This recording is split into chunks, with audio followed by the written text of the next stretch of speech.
Good afternoon. We're here to talk about TFOS DEWSII. TFOS is a global organization that just likes to make things happen. Imagination is the key to its vision, and its mission is to increase the research, literacy, and educational aspects of the scientific field of the tear film and ocular surface throughout the world. It does many things, but is perhaps best known for its workshop. Most recently, the TFOS DEWSII or Dry Eye Workshop 2, which we're here today to give presentations about. It involved 150 people from 23 countries. It took us 2.5 years to address multiple aspects of dry eye disease to increase our understanding of this condition.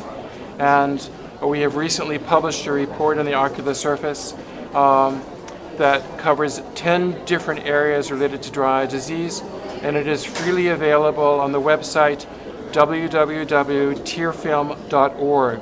And I would like to ask some of the people who are involved in this massive undertaking to talk a little bit about what they found in their subcommittees.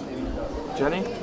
So I'm Jennifer Craig as co-chair of the Definition and Classification Subcommittee, and we redefined dry eye. We came up with a redefined definition and a classification system for dry eye, and we're hoping with this new system that we're able to better define dry eye, better understand which patients have dry eye in the context of ocular surface disease, and then how to classify the patient. So this should be useful for the clinician with the patient sitting in front of them. It should be useful for researchers seeking to expand the field, to clinician researchers who are conducting clinical trials, and to regulators who are involved in approving medications for the future. So I think useful for very many people in the future who are working with dry eye.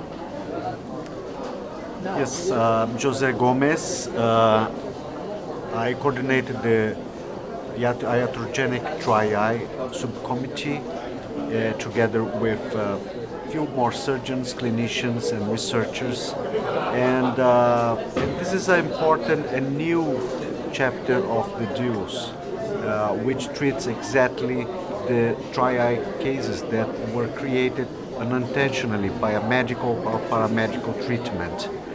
We divided iatrogenic dry eye in drug-induced, either topical or systemic, and surgery-induced, especially surgeries like refractive surgeries as LASIK or corneal transplantation, cataract surgery, oculoplastic procedures, and also other procedures as the toxin botulinum and other cosmetic procedures. So those are the main causes in which we are depicting and detailing all aspects of all these important causes of dry eye. So that's what about iatrogenic dry eye.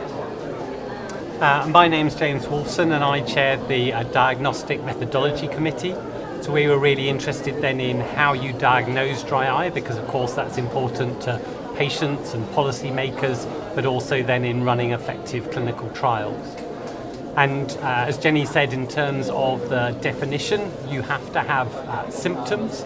So first of all, what we want to do is we want to screen our patients and triage them to make sure that they really do have dry eye and not an infection or an iatrogenic cause that could be managed differently.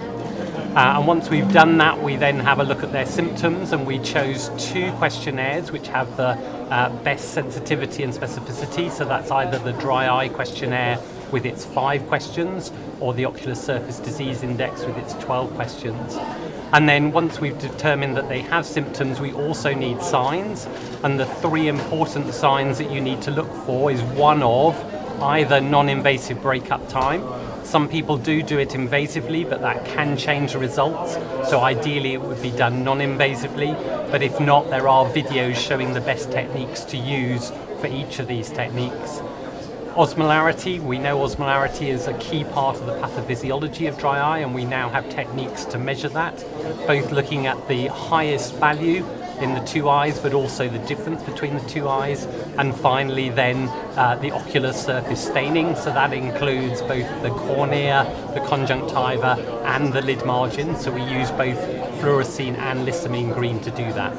So symptoms plus one of those signs gives us a diagnosis, and then we would do a subclassification. So we would look whether it's more lipid-based with things like meibomian gland imaging and looking at the glands and also the lipid thickness, but also on the other side looking at the tear volume, ideally with a non-invasive test such as tear meniscus height. And that leads us then into the severity and the management. And the management committee that I helped out on looked at the various different managements that are there, many more than that were there 10 years ago when the original DEWS report was held. And what we find with many of those, there is reasonably strong evidence to show that they do have an effect, but we don't have good studies yet to show at what stage, so how severe a disease has to be before a particular treatment is most effective, and nor whether it's more for something that's more aqueous or evaporative. So that's where we're moving on now to do a survey of what clinicians are currently doing, so we can build up that picture which will inform clinical practice in the future, but also to help direct research studies to give us more evidence of exactly how our managements fit together to improve the quality of life of patients. And so if I can just add one last few last comments. My name is David Sullivan. We would welcome you all to join TFOS, better known as the Tear Film Ocular Surface Society, to go online at tearfilm.org to join. It's free to join, and to take part in this survey that James has just mentioned. It will be a global survey and very, very important.